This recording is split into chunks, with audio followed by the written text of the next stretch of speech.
Good evening. We're going to get started here on time. I know there will be stragglers because of the pleasant weather outside.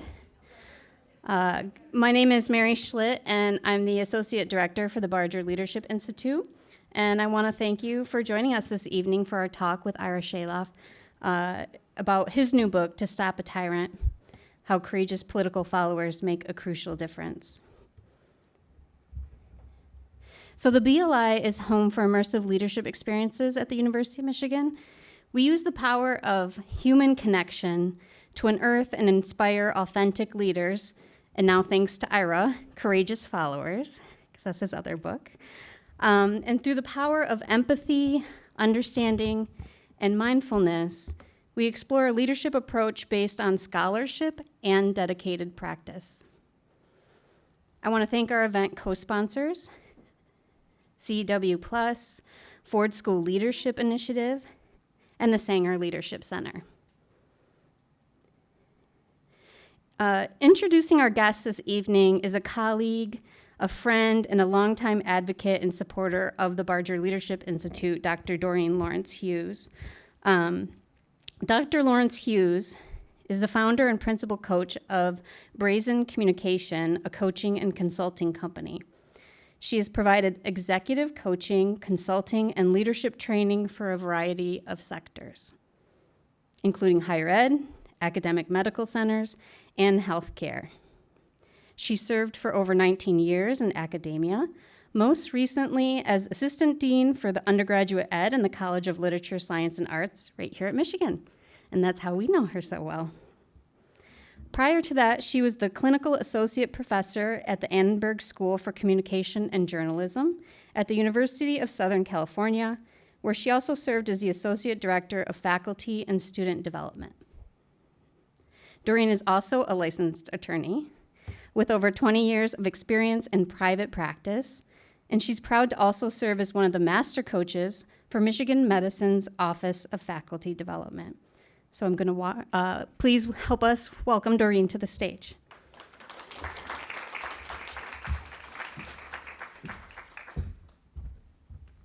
Thank you, Mary. So good afternoon. It is so nice to see so many familiar faces and a lot of new faces. I am truly honored to introduce a remarkable mentor, colleague, and friend, Ira Chaleff. My own journey with Ira, and more broadly, my intentional exploration of followership studies, began in the fall of 2019 at the 21st Annual Global Conference of the International Leadership Association in Ottawa, Canada. This is where I participated in a Train the Trainer certification course on courageous followership. Prior to this experience, I had the privilege of reading Ira's groundbreaking book, The Courageous Follower. His ability to weave theory with practical application resonated deeply with me, particularly as a former city attorney and as a higher education administrator. Ira's insights also helped me to articulate the leadership and followership dynamics I had observed and as I continue to observe throughout my life as the granddaughter, the daughter, the niece, and the sister of church pastors. A few years later, in the fall of 2022, I found myself sitting at Ira's kitchen table in his wonderful home in the beautiful Blue Ridge Mountains, engaged in what I affectionately refer to as a salon experience. Those of us who were present shared ideas about work and life and writing, and it was during this gathering that Ira encouraged me to pursue a book concept that I had been mulling over. Well, I've yet to see my project come to fruition. But during that time, Ira also graciously shared some of his own initial thoughts for the book that he's discussing today. This is a testament to Ira's dedication and creativity, and perhaps a sense of urgency. Even then, Ira emphasized that this work is not centered on any single individual, but rather speaks to broader themes of followership and leadership that are strikingly relevant in today's worlds, especially given the current headlines. So I'd like to share with you a few things I know about Ira. He is an author, a speaker, and an executive coach in the greater Washington, D.C. area. And his extensive experience with the federal government includes having directed and chaired the non-partisan Congressional Management Foundation, where he is now chair emeritus. He co-authored the original handbook for the newly elected members of Congress, now in its 15th edition, and he's facilitated over 100 retreats for congressional offices. Ira has been adjunct faculty at American University, Georgetown University, and the Federal Executive Institute, and a visiting leadership scholar at the Muller Institute at Cambridge University in England. He served 2 terms on the board of directors of the International Leadership Association and is the founder of its Followership community of learning, of which I am also a part. He has been named one of the top 100 best minds on leadership by Leadership Excellence magazine and was cited in Harvard Business Review as one of the 3 pioneers in the field of followership studies. His classic book, The Courageous Follower, Standing Up to and For Our Leaders, is in its 3rd edition and has been translated into multiple languages. His book, Intelligent Disobedience, Doing Right When What You're Told to Do is Wrong, was named the best new leadership book of 2015 by the University of San Diego School of Leadership and Education Sciences, and it has been published in translation in Beijing and Moscow. Ira speaks on courageous followership and intelligent disobedience at a wide variety of institutions, including the U.S. Department of State, the U.S. Naval Academy, the Royal Military at Sandhurst, and the European Commission of the EU, and too many others to list. Now, during COVID, he was still busy. He curated a resource book titled A Celebration of Followership, which is a compendium of 300 documents showing the penetration of followership into many aspects of our culture in the US and globally. This book suggests further research themes that scholars can lean on as they study followership studies. His current book, To Stop a Tyrant, The Power of Political Followers to Make or Break a Toxic Leader, represents the intersection of his 2 passions. 1, bringing followership studies into parity with leadership, and 2, making government work beneficially for those it serves. Everyone, please join me in welcoming my friend and colleague, Ira Chaleff.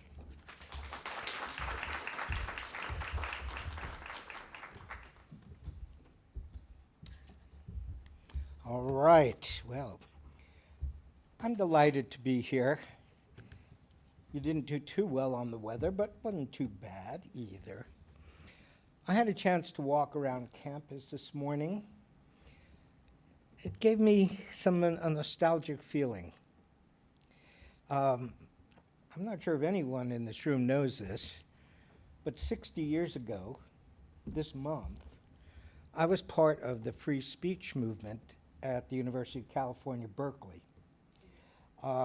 which was a major milestone in the civil rights movement in the North in support of what was going on to break up the barriers to voting in the South.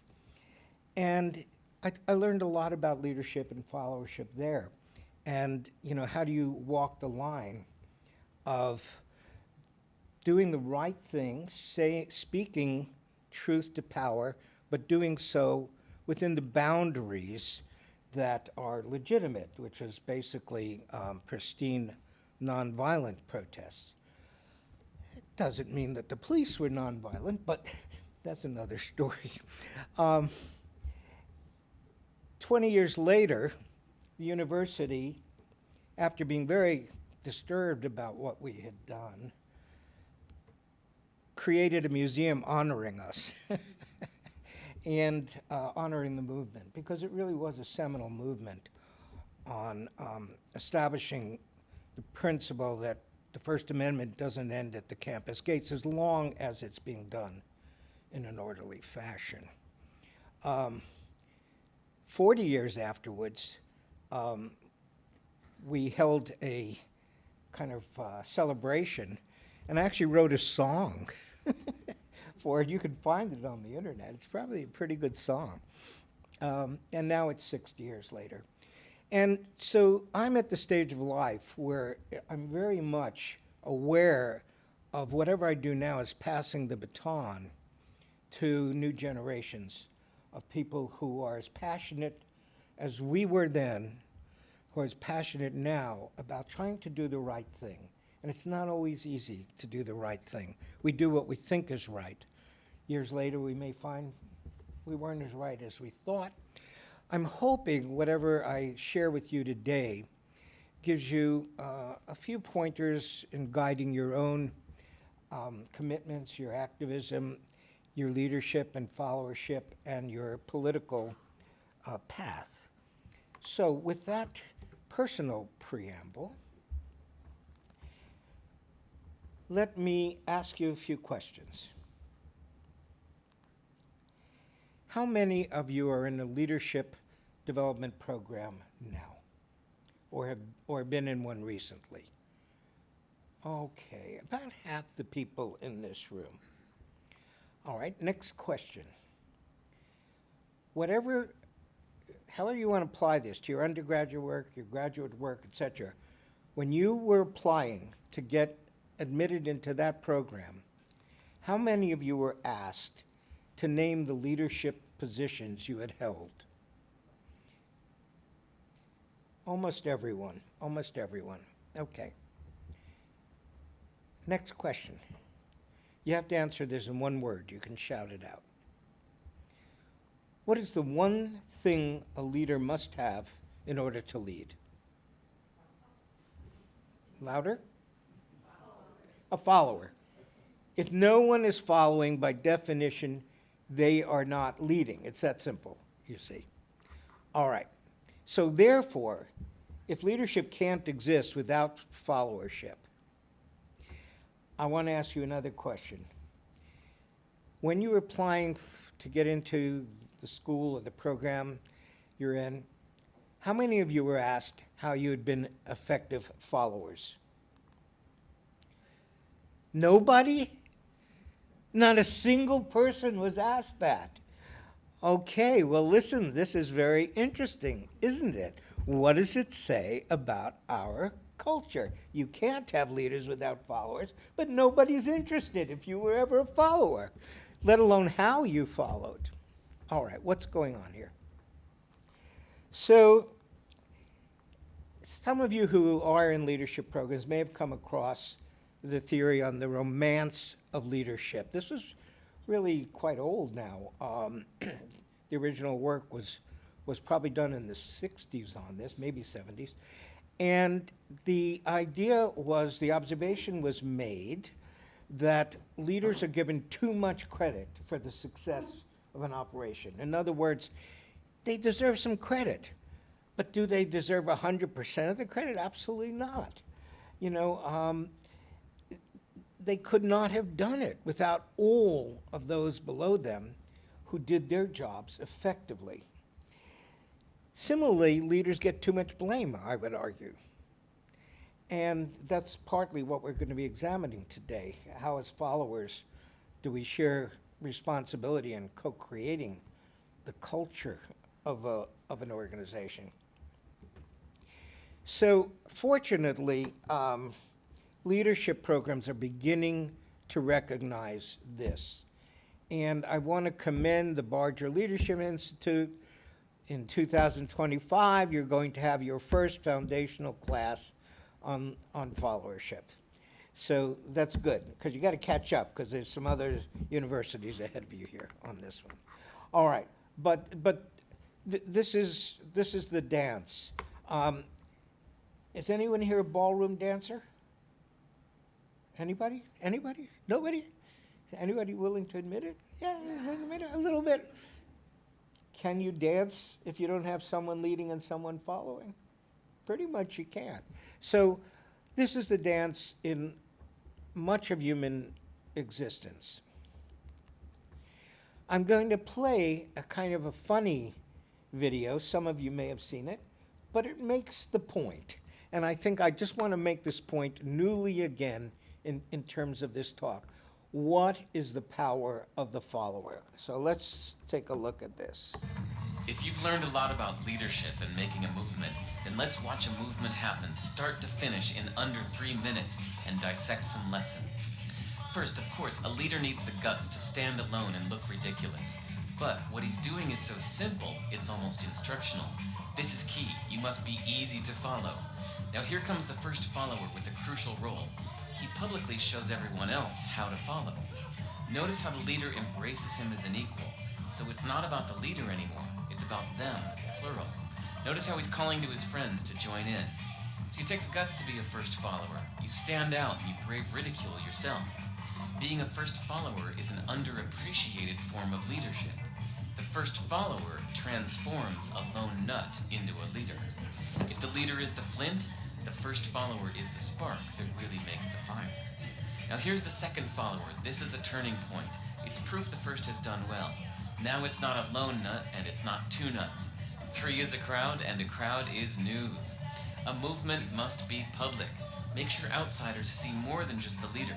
Everyone needs to see the followers because new followers emulate followers, not the leader. Now here come 2 more people, then 3 more immediately. Now we've got momentum. This is the tipping point, and now we have a movement. As more people jump in, it's no longer risky. If they were on the fence before, there's no reason not to join in now. They won't stand out, they won't be ridiculed, and they will be part of the in crowd if they hurry. And over the next minute, you'll see the rest who prefer to stay part of the crowd, because eventually they'd be ridiculed for not joining. And ladies and gentlemen, that is how a movement is made. So let's recap what we've learned. If you are a version of the shirtless dancing guy, all alone, remember the importance of nurturing your first few followers as equals, making everything clearly about the movement, not you. Be public, be easy to follow. But the biggest lesson here, did you catch it? Leadership is overglorified. Yes, it started with the shirtless guy, and he'll get all the credit, but you saw what really happened. It was the first follower that transformed a lone nut into a leader. There's no movement without the first follower. See, we're told that we all need to be leaders, but that would be really ineffective. The best way to make a movement, if you really care, is to courageously follow and show others how to follow. When you find a lone nut doing something great, have the guts to be the first person to stand up and join in.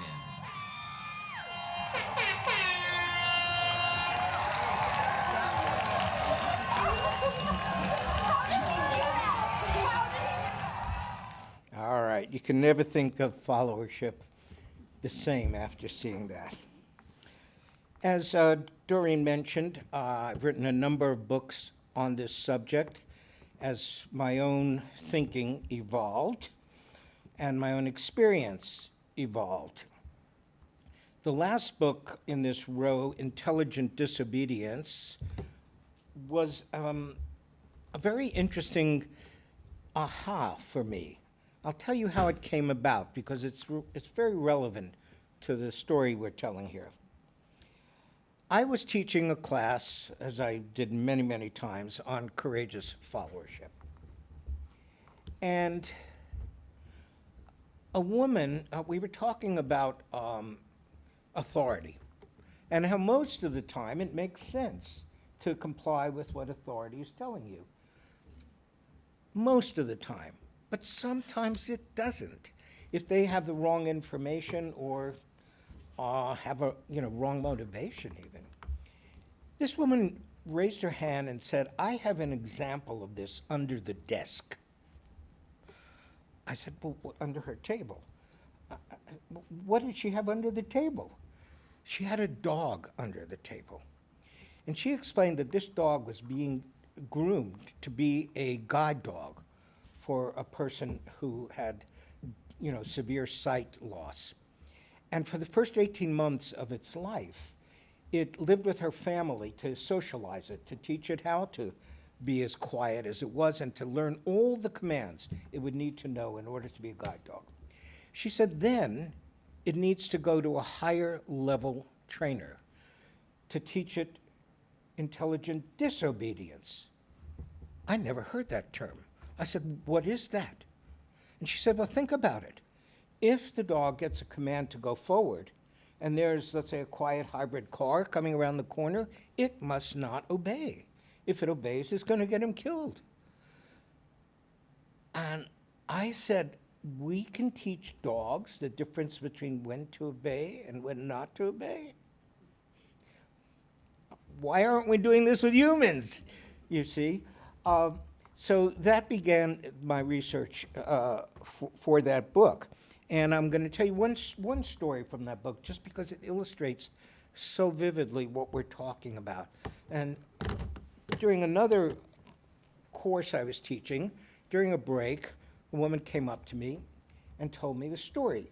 She said that she had been a nurse, fresh out of nursing school, assigned to an emergency room, and a cardiac patient had been rushed in, and the attending physician quickly examined the patient and ordered a pharmaceutical that she had been taught was not the right drug for that situation.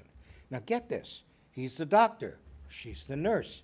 This was a long time ago when gender power differences were also much greater than they are now in the medical field. And she had to think, what does she do? Does she risk her career by not obeying, or does she obey and maybe harm the patient?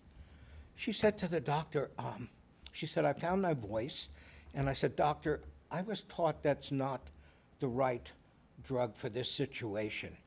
He said, you just do it. He was very busy, and he ran off to the next patient. What would you do? What would you do? She went ahead, and she hooked up the IV with the drug that he ordered. She called him over. She said, doctor, it's ready. All you have to do is turn the valve. My training told me it's not the right drug. If you're confident it is, you'll need to turn the valve. And that got him to rethink. And he ordered a safer medication, you see. So but this is not easy to do when you're under pressure from authority and with time-sensitive situations. So all of this work on followership and on intelligent disobedience is one of the skills of followership, add up to another way of being in the world. Now, I want to then take that. This is the foundational work that I've been doing for decades that has led up now to this new book. The new book, I want to make sure you see the subtitle, is to create or break, not break. Break's violent. Break, slow down a tyrant, slow down their ascension to power. Okay, and this is the first book that is. The other books can be applied in political situations. This book is written deeply in a political context, but it is pristinely nonpartisan. Why? There are many good books out right now on how democracies die, and they are well researched, they're compelling, but they all speak to one side of the political aisle. And therefore, anyone on the other side will completely discredit them. And I don't think that serves us the way we need to be served.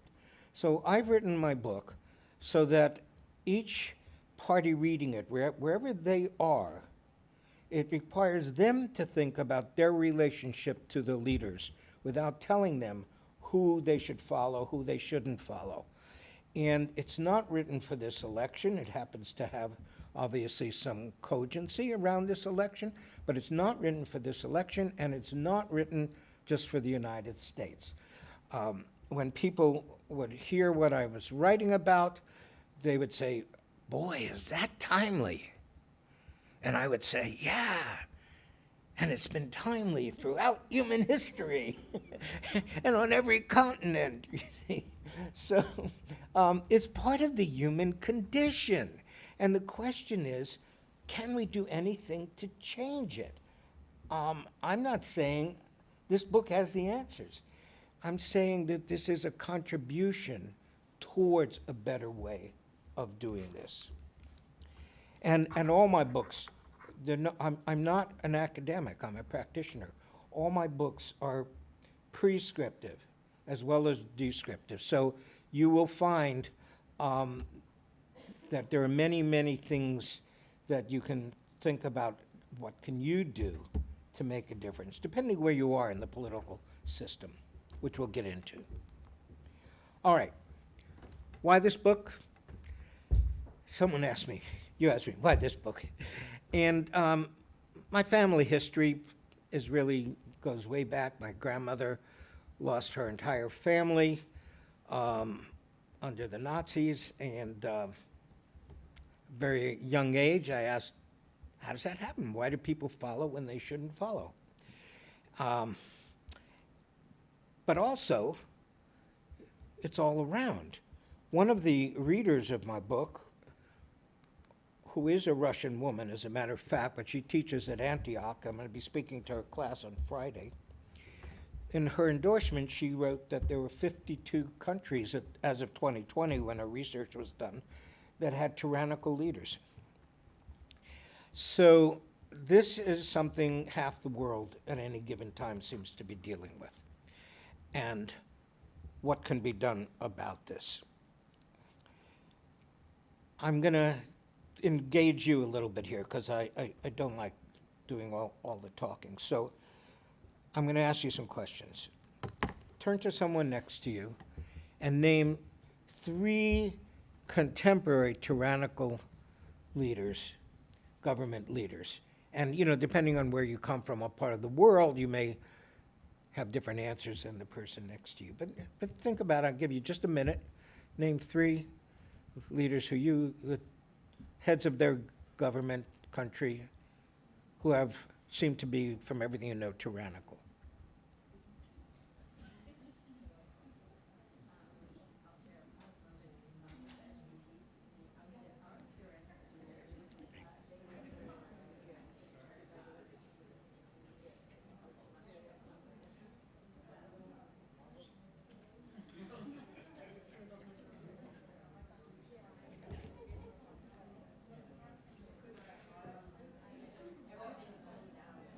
All right, I better cut this off before you get into deep arguments. But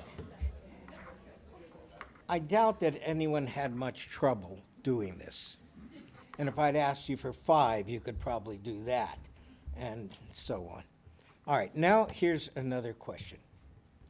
Depending on which leaders you picked, because of the size of their country, I want you to just think about how many followers does each have. They don't have to be people who believe in them avidly, but people who are going along with them. How many followers do they have? 1 million? 5 million? More? Largest countries, 100 million?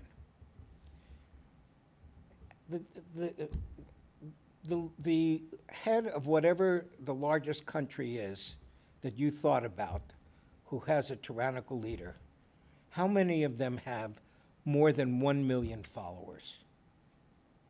Raise your hands, please. More than 5 million? More than 10 million? Okay. All right, so here's the next question. Given this, shouldn't we be paying as much attention to the followers as the leader? You see? And you know, this is one leader that somehow we have to change. What about the 100 million followers or the 80 million followers or whatever? This is a fundamental societal question. All right. So I'm now going to take a look at where do followers potentially interrupt the trajectory of a tyrannical leader. I'm creating a new word here. I don't usually like to create new words, but this one seems to work. Nobody's had any problem with it. It's a proto-tyrant. What is a proto-tyrant? It's similar to prototype. What's a prototype? A prototype is an early version of something that will fully be developed later. You can have prototypes of automobiles. You can have prototypes of characters, if you will, that early on they show signs of something, but they haven't fully developed yet. You're with me on that? Is that clear enough? Okay, now, So proto is an emerging characteristic, and I'm referring to the autocratic leader as a proto-tyrant. Now, this does not mean that they will become a tyrant. It means they're showing signs. They seem to have a proclivity, a behavior, a temperament that leans in that direction. And we have to be very careful about this, because sometimes very strong leaders can, we could not like them and say, well, there's a tyrant. I'm not so convinced of that. Sometimes a strong leader, even if they're somewhat distasteful, is actually what's needed at certain times to contain very problematic and internally violent situations. But they're still not a tyrant. Here's my point, the key point here. It's possible to affect the behavior of a proto-tyrant. It is not possible once they become a tyrant. Once they have the power of the state, the military, the intelligence service, the police, the prison system, the taxation, etc., wipe you out like that. Do you see what I mean? So now we're into a whole different range, of extra-legal coup d'etats, whatever. That's not what this book is about. This book is about, particularly in a democratic process, where can you catch the trajectory of a leader who may become tyrannical? And, I sometimes say we can't forget Adolf Hitler was elected. All right? He didn't have a majority, actually. He had about 35%, 34%. But that was enough to get his party into power, and he eventually became the chancellor. So just because we have a democracy doesn't necessarily proof us up. And there are others you can name right now who are in analogous situations. So this book is focusing on the proto-tyrant.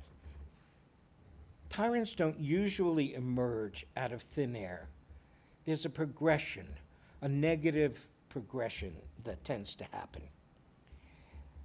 I'm gonna use the laser here. One way or another, people strive for office. They've got to have big egos to start with. You don't do something like try to run a country if you're, a shy wallflower, right? So they already have big egos. And in a democratic system, they may be going up the levels of local government, state government, trying to get to national government. Although in the last 20, 30 years, we've had people who bypass that and go through fame straight up to the presidency. By the way, Zelensky did the same thing, right? He was a sitcom actor, so you don't know what the trajectory is going to be there. But somehow or other, they're striving for office.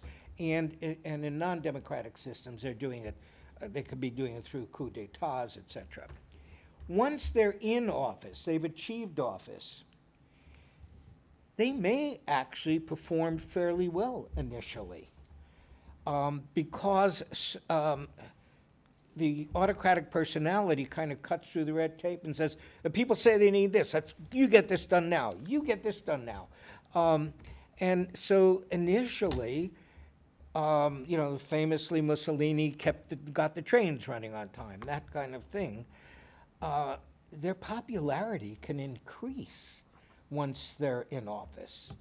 Now we start to get into a problem, because when an autocratic personality, big ego, starts to have success, and they start to get the feedback loops, and look what he's doing, look what she's doing for the country, that swells. They don't get more humble, I assure you. It never works that way.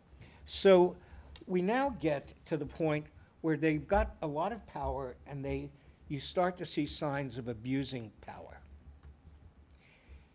Those signs can be, you can think of many different ways in which power can be abused.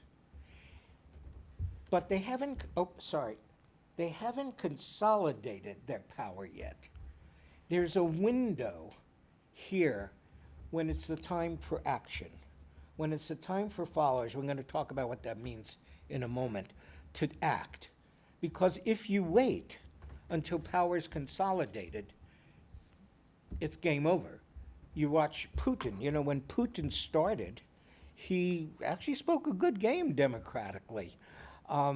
But then he very quickly used excuses like, justifications like a terrorist attack to tighten his grip on power.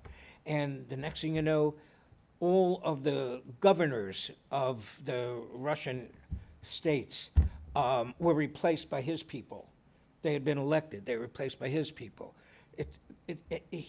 Systematically, the main media channels are bought out by his people and systematically consolidates power. And now you see a few people who've tried to stand up to Putin, and we've read about their demise, you see, because we now have a tyrant. But interestingly enough, the jump isn't straight to tyrant. There's actually a difference between dictatorial rule and tyrannical rule. And we don't make that distinction very clearly in our culture. But if you go back to Rome, the position of dictator was a position that was awarded by the Senate, the Roman Senate, to an individual to deal with an existential crisis. They were given unlimited power to do anything they needed to do to resolve the internal or external threat to the republic, with this caveat. They had to do it within 6 months. And if they didn't do it within 6 months, they might ask for an extension of another 6 months. But they had to, it was time bounded. What was the problem? So in other words, they were serving a societal need. What was the problem? When human beings get too much power and get a taste for that much power, they don't often want to let it go. And that's where you get into tyrannical behavior, where they are put themselves above any law, above the Senate that first put them into office. And not only are they above any law, they're also tend to be excessively cruel and oppressive. That's the true tyrant. We don't want to get anywhere near there in any polity at all. So again, the point is, and I go into this in a lot of detail in the book, where is that window? How do you be alert to it? What can you do about it? The what can you do about it has to do with who you are as a follower. And that's the next point I'm going to go into here. Well, first of all, there are 3 behaviors of followership. And I take this from one of my colleagues in Australia. Conforming followers, they don't necessarily, they're not huge supporters of the leader, but they go along to do what they're told. Colluding followers are actually working to get that leader more and more power. They have their own motivations, and in fact, they can make the leader more extreme than even they are inclined to be. And then you have courageous followers who will stand up, speak up, take an action. And generally, the very broad formula is to interrupt the progression, you need to have, the tyrant needs to have enough, there have to be enough courageous followers to outweigh the acts of conforming and colluding followers. So that's the thing. David, I've lost the screen here. Okay, you've restored it for me, thanks, okay. So with that in mind, what this book does that none of my previous books have done, and I'm not aware that any other of the writers on followership have done. I lost it again, David, there we go. That is to classify followers by their proximity to the political leader. Because in politics, access is critical. Who has access to the leader? What kind of access do they have? And based on that, what is their power to make a difference? So the book is, the meat of the book takes each of these apart and looks very deeply at the different ways that we tend to behave when we're in one of these circles of followership, ways in which we can be seduced by the leader, ways in which we can limit the information we're getting, and therefore lose our perspective, the different ways in which we can reach the leader. There's a lot to all of this. I'm going to just give you like an example of each so you get a feel for what we're talking about here. So in the outer circle, the populace, that's everybody, citizens, non-citizens alike, everyone who can be affected by the government. We have the need to figure out how are we getting our information, what are we doing with it, and who are we supporting. Oddly enough, even in this age of massive social media communication, the political rally, the in-person political rally, is a massively powerful force. We saw long lines for Bernie Sanders, for Donald Trump, people standing for hours. Isn't that interesting? So I go into the psychology of this in the book based on crowd psychology and what is it, that excitement that people get in going to a football game when, it's much more comfortable to watch it at home, right? But you miss that excitement. But that excitement is also seductive, and it can cause us to sort of lose our own sense of individuality and become part of almost a mob. This is a famous classic photograph of it's believed to be Otto Landmesser. And you can see this is at a rally for Hitler. And he's the only one not giving the Nazi salute. How do we do that? That's hard. It's very hard. I tell stories about it in the book. And here's what's really problematic. Anybody like to go to comedy clubs? How did I get from Hitler to a comedy club? Wait, you like to go to comedy clubs? Okay, well, what's happening there is you get a comedian and he gets or she gets all her new stuff, her routine, and she tries it out on you. And if you go, I'm keeping that in. And if everyone goes, she takes it out. Well, that happens to politicians as well. At these rallies, what people are, going, yeah, for, they keep that in. Very, very dangerous if that's the crowd mentality that took that over. So again, I'm looking at how can we do this differently, individually and communally in these chapters. All right, then we go into the activist circle. Activists could be activists for or against, for an issue, against an issue, for a candidate, against a candidate. But what's differentiating activists from the populace is they're really putting their heart and soul into this. They're giving up a lot of their family time. Maybe they take a leave of absence from the university, because they feel so strongly about it. The world needs activists, but there's also a dark side to activism, and that is that when we get so invested in one leader or another, we can start to have willful blindness to what they're doing when it doesn't comport to our image of who they should be, you see. So cognitive dissonance takes over and we start to screen it all out. And again, a look at this in the book and what is the responsibility of activists. I have to apologize. There were supposed to be two frames here. For some reason, one of the pictures didn't get on here, but let me explain this to you. This is an activist, a MAGA activist named Dan Schultz. And Dan Schultz was just an ordinary guy. And he wanted to do more.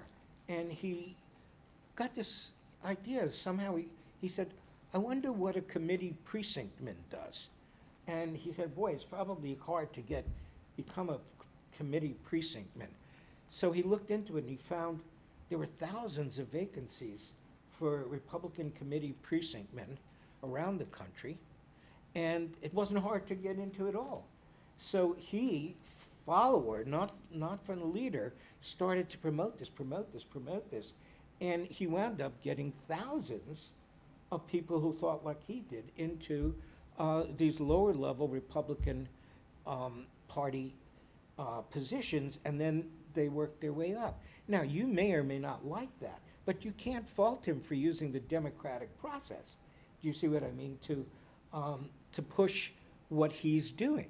I had a similar, to balance that, I had pictures of Stacey Abrams, before she was as famous as she was, when she just got out there and said, we've just got to get voters registered in Georgia, and lo and behold, she winds up, tipping the race to the Democrats and therefore the Senate. So activism is potentially, I call it a force multiplier, but you have to do it with tremendous ethical responsibility, because if you start to become aware that the leader you're supporting has a dark side, you can't sweep that under the rug, because you're now it's not just your own actions you're taking, you're convincing hundreds, thousands of other people too.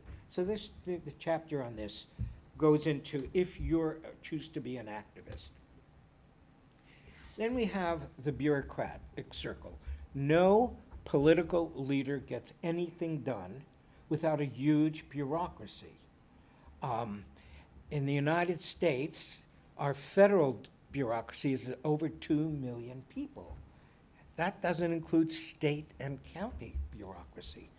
And the bureaucracy is an interesting form of followership, because in our democratic system, the theory is that we elect people who have an agenda, and once they get elected, they can put in their own political appointees who then are supposed to gear the bureaucracy towards implementing those priorities.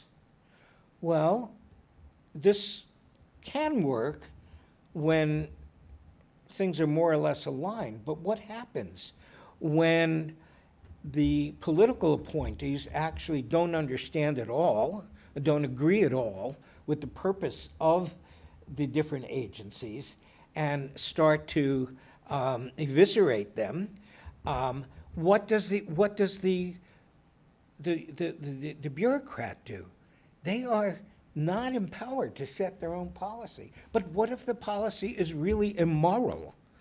And so I go in and, I have a lot of experience with this in Washington. So I go into these chapters with the kinds of questions that need to be answered.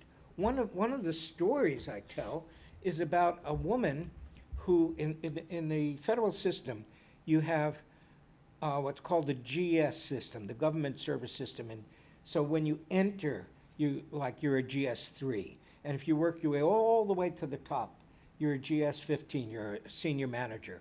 And above that, there's something called the senior executive service. But these are career, these are not political. This woman, who had no advanced degrees at all, began as a GS3 and worked her way up to an SES and was head of an agency with 8,000 people in it, many of whom had advanced degrees, doctorates in their field. She had none. What did she do to get there?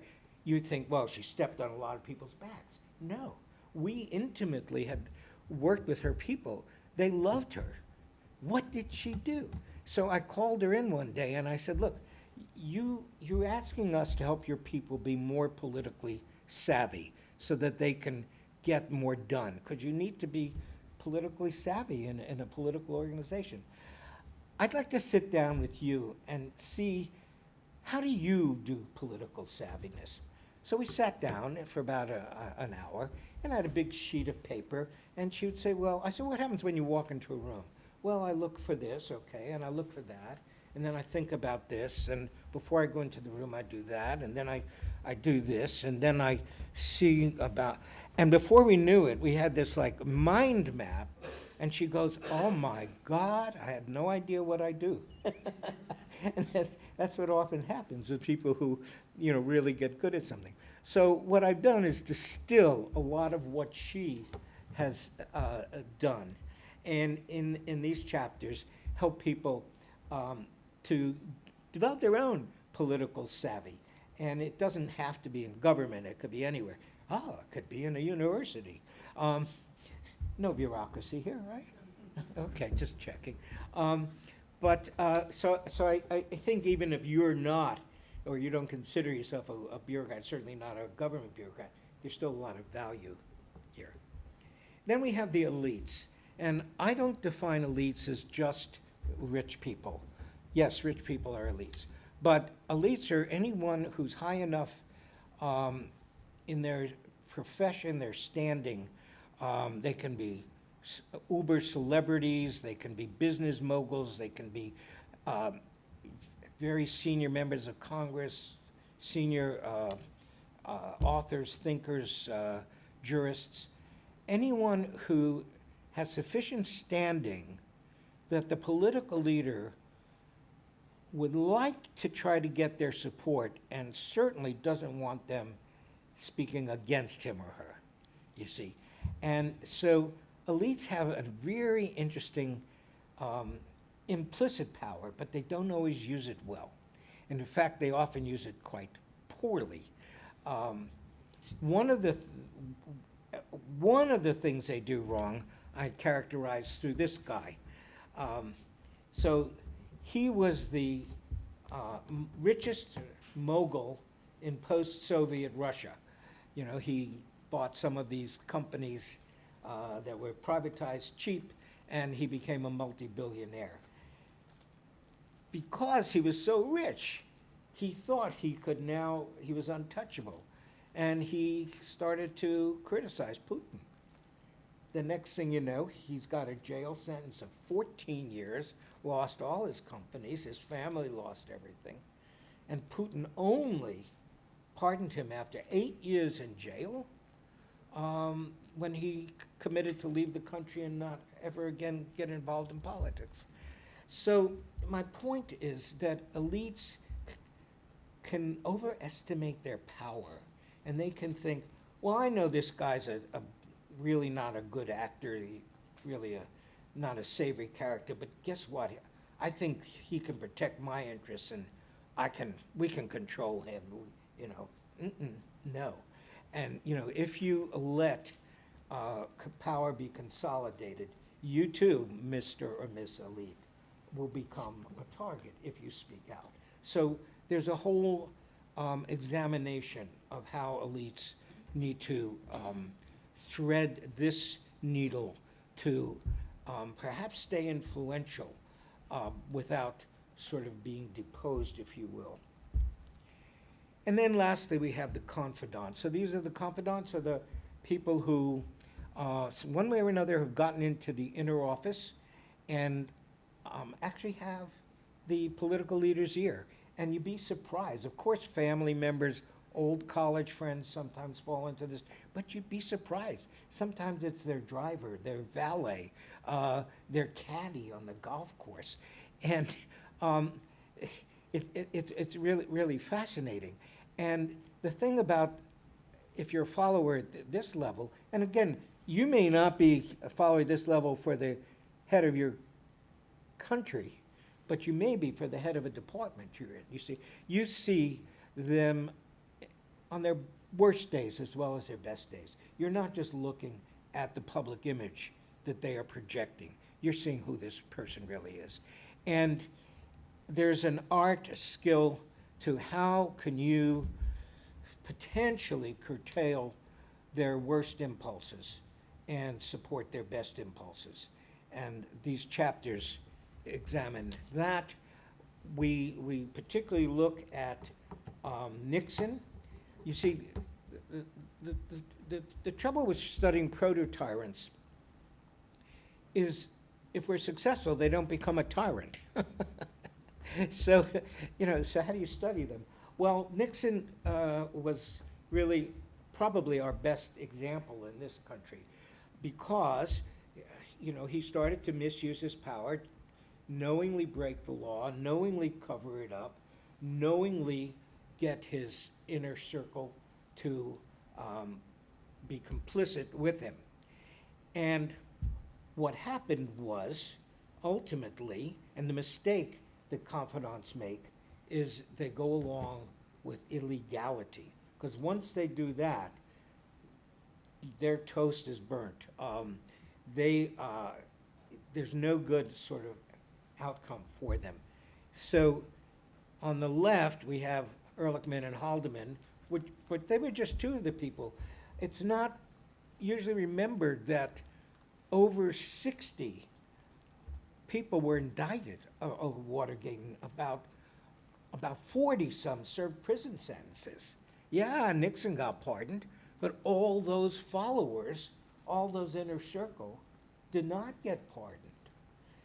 And then you have, on the other hand, the courageous followers, like the Attorney General and Deputy Attorney General, when Nixon ordered them to fire the special prosecutor who was getting too close, to the truth here, they refused and instead resigned. And, of course, left with their reputations intact, their moral reputations intact. And they're not alone. They're iconic, but they're not alone. There are examples of this in almost every presidential administration. They don't always make headlines, but they're there, and I go over some of them in the book.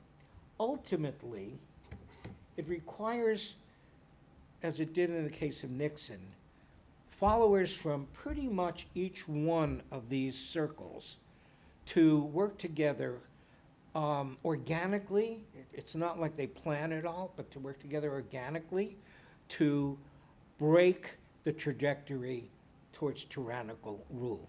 So in the Watergate case, of course, and in the Pentagon paper case, which just preceded the Watergate case, we had all kinds of media that stood up to the administration when injunctions against publishing things were issued. Like the New York Times published things that the administration didn't want, so there was an injunction on them. 2 days later, the Washington Post picked it up. There was an injunction again. 2 days later, the Boston Globe picked it up, and it just went on and on. So in other words, the free press exerted their capacity as elites, if you will. So all of this is, don't get cross-eyed trying to read this, okay? I think it's going to be accessible later on, right? But this is a summary of the different kinds of characteristics at each level of the populace, activists, bureaucrats, elites, and confidants. And they're very distinct ways of doing followership and things you need to be careful of and things you need to pay attention to and things you need to be courageous about at each of these. So the book culminates in a holistic view of what does it take to stop a tyrant.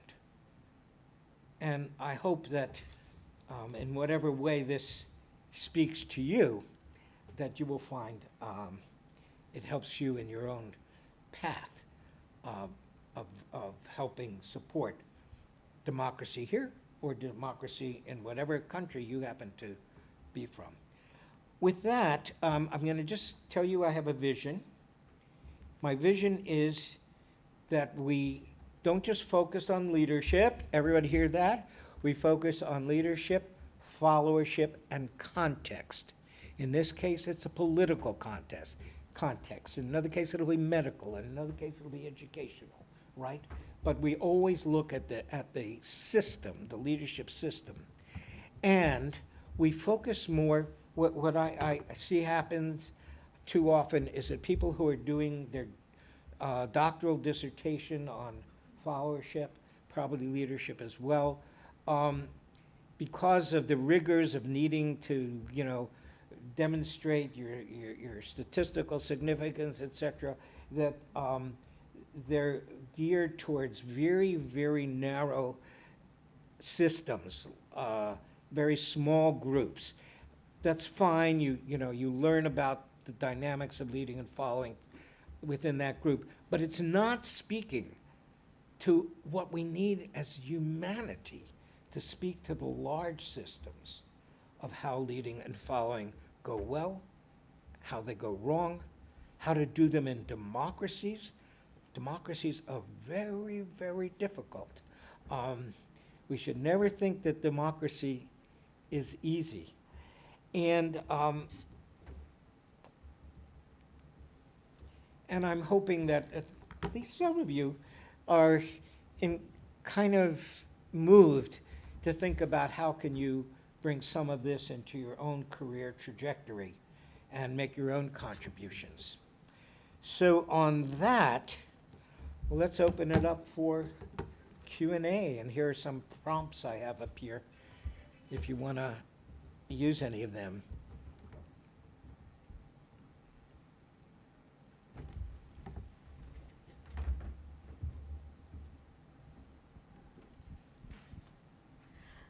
Hi, my name is Natalia.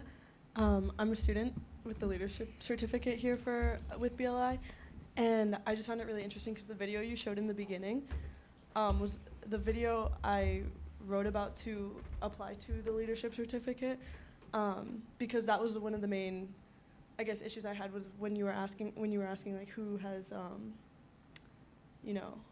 been asked what leadership positions you're in, and something that like I didn't realize was an actual concept or like a field of study or something to think about was followership, even though it is something that I didn't realize I had been describing and conversing about with people.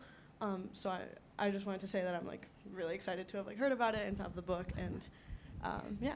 That's great. Actually, when we held the first conference on followership in 2008 at Claremont University, there were about 200 scholars there and educators and practitioners.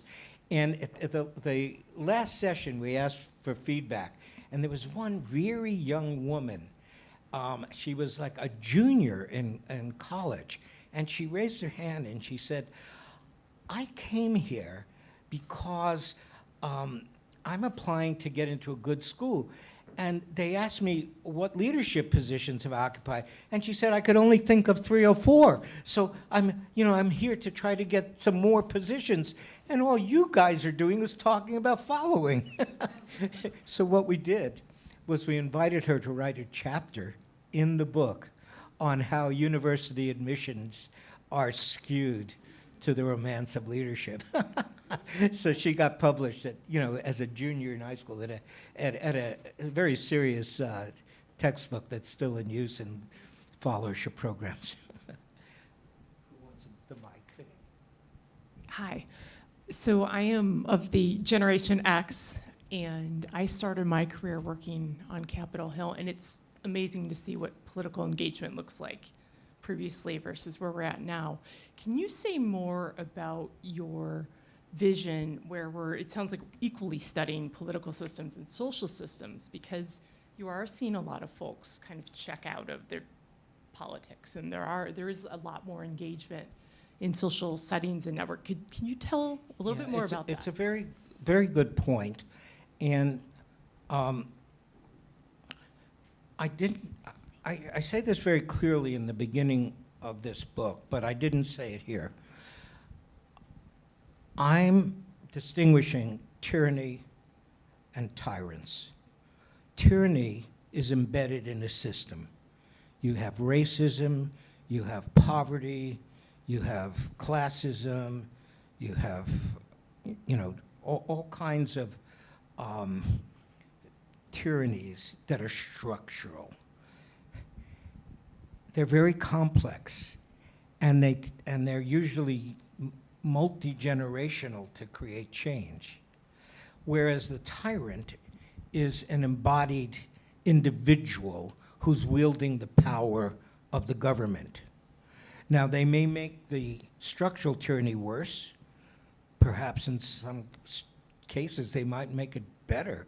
I can think, for example, like in a South American country where indigenous people were really kept underfoot to the European descendants, you get a populist leader who actually raises up the indigenous population, but can still then become tyrannical as a leader. So I just need to not conflate the two. And I'm not personally, it's not my strength to speak to how do you do that well.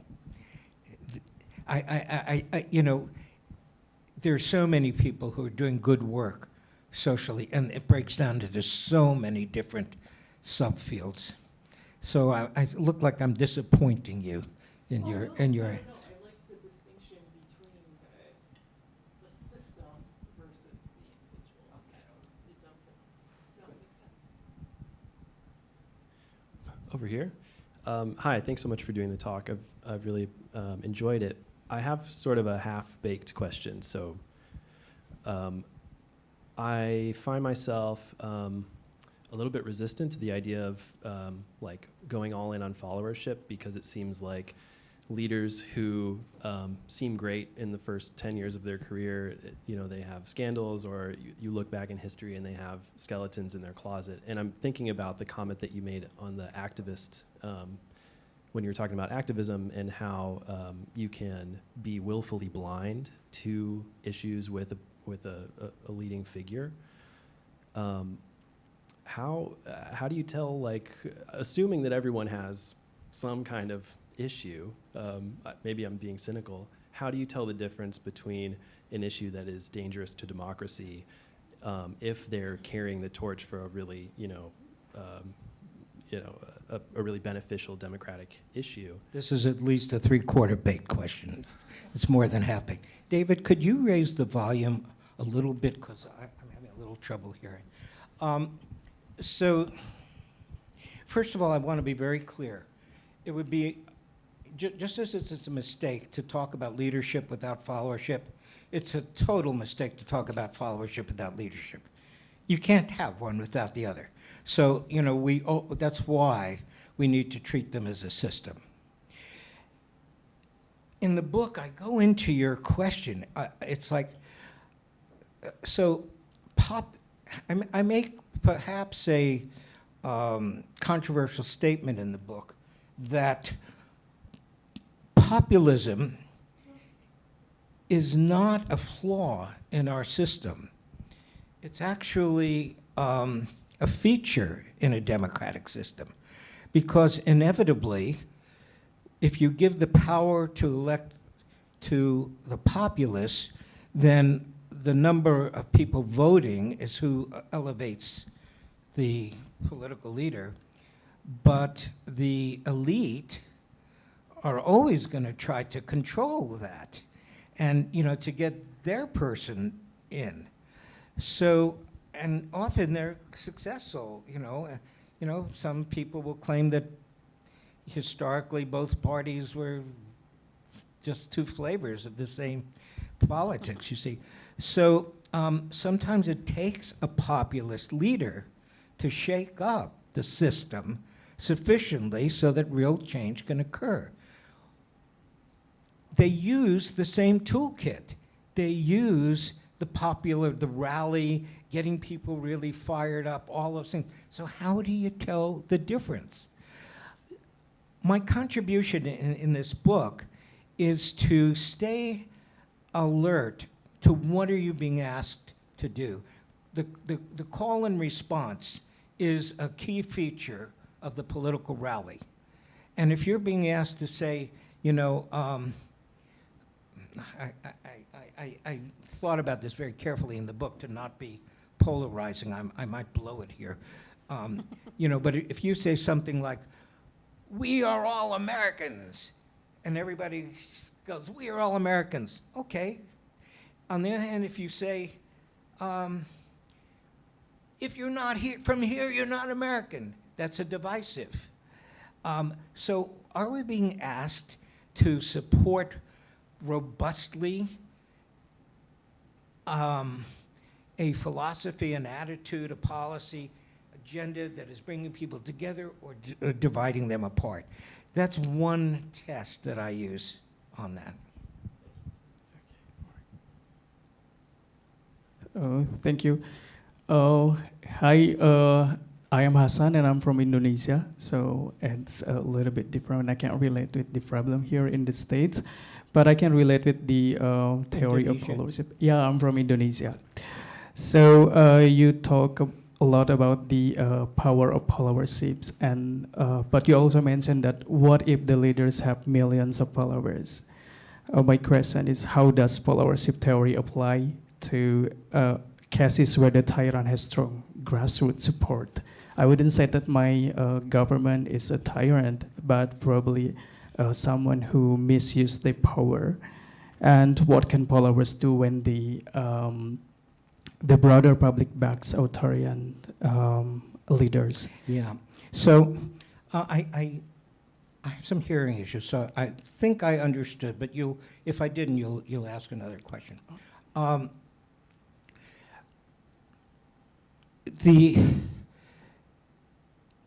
It's not, again, nothing is easy in these things. It's not like, oh, read page 62 and it'll give you the answer, right? But what you can do is you stay alert for where abuse is occurring, and either as an activist or as someone in the populace who responds to the activists, you make sure that they hear, that the political leaders hear how much disagreement there is with that action. So, we see countries where, okay, Argentina right now, greatly divided between people who think that the new president is a savior and the people who think he's a return to autocracy. Well, what's happening is people get out in the street in large numbers, hundreds of thousands. Does it change anything? Not necessarily, but it puts the administration on alert that there is a large sentiment that won't go in that direction. And you see, here's the thing about politics. The way I view politics is the alternative to war, whether that's civil war or any other kind of war. Because what we need to try to do always is to navigate our differences through political speech and political action. Because what's the alternative to that? It's riots and picking up arms and this kind of thing. So we need to be committed to continuing.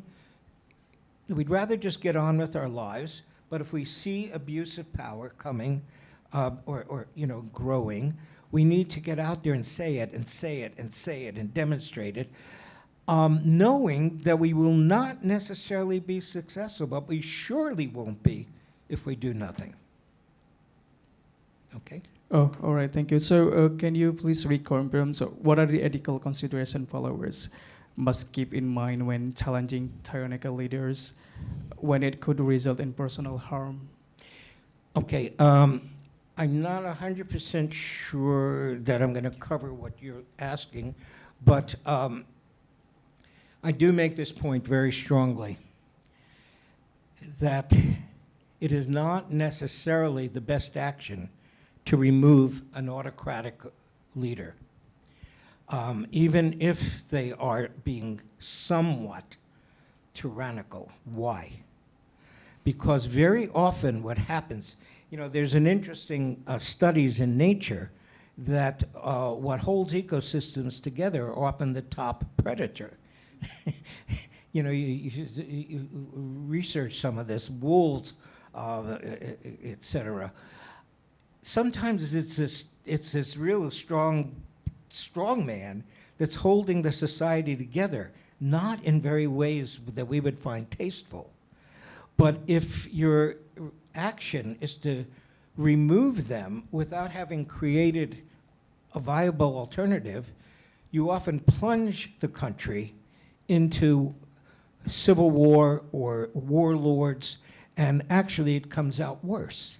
So again, nothing about this is easy. But what I'm calling for in this book is continuously being alert to how does the progression happen, and how do we, given where we are as a follower, potentially put the brakes on it. And that would speak to the ethics, because you're not removing them violently. So that's how I see it. And by the way, plenty of tyrants have been removed violently. And again, I sort of catalog some of them in my book, but that's not what we're talking about here. It's how do you use whatever political space is available to you to make a difference. How are we doing on time? I got time for a few more questions, a couple more. Anyone else have a burning question? Yes. One thing you mentioned was about leaders, people before they became leaders, using their influence as actors. That seems like a very common practice, for example, with Reagan and the Terminator dude. I can't remember his name. Yes, thank you. So is your point that's a problem, or is it just something you wanted to point out? It's not necessarily a problem. It's a feature of I won't even just say the United States, but the democratization of communication, through social media, et cetera, where we no longer have to be told who do we find popular. We figured that out ourselves. And so you get just cross the border here, Jesse Ventura became the governor. And I actually had a friend who was his chief of staff, and I was quite impressed by how he held the post. So there's nothing inherently wrong with it.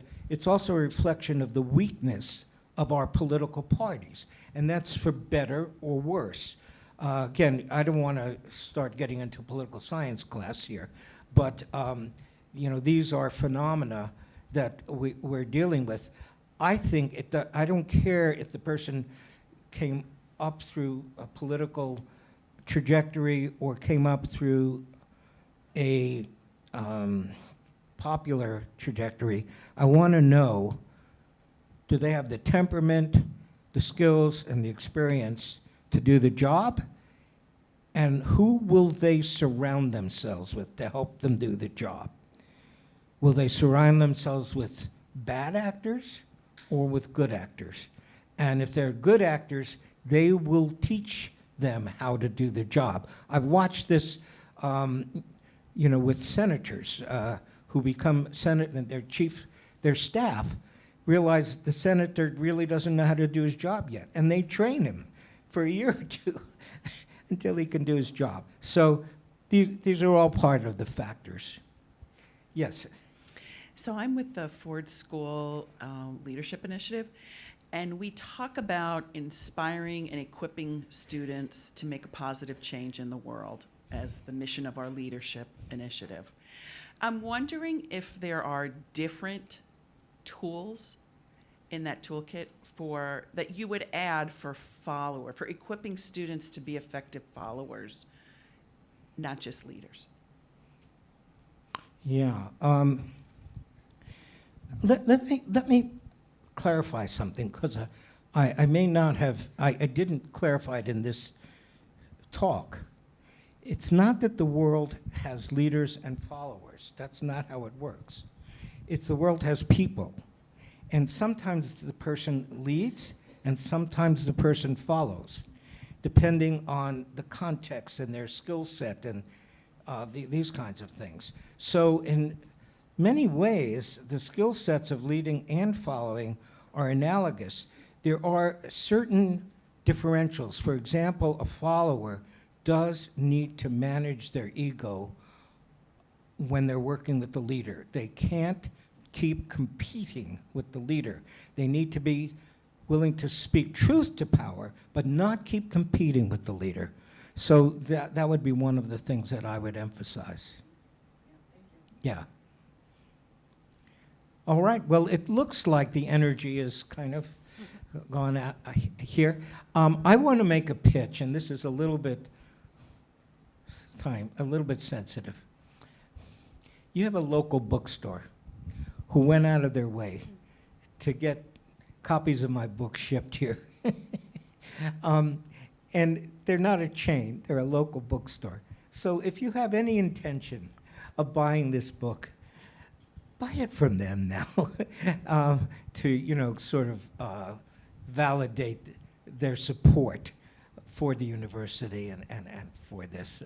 I know that's sort of self-serving, but it's also, I really mean it in terms of, buy local, support small businesses. Okay. Thank you so much to all of the programs for inviting me here. Thank you, Ira. Yes, Book Suite is the local community bookstore. They're on North Campus. They do have copies available out here for purchase, so show them some love. And again, can we have another thanks for Ira for hosting a really great conversation.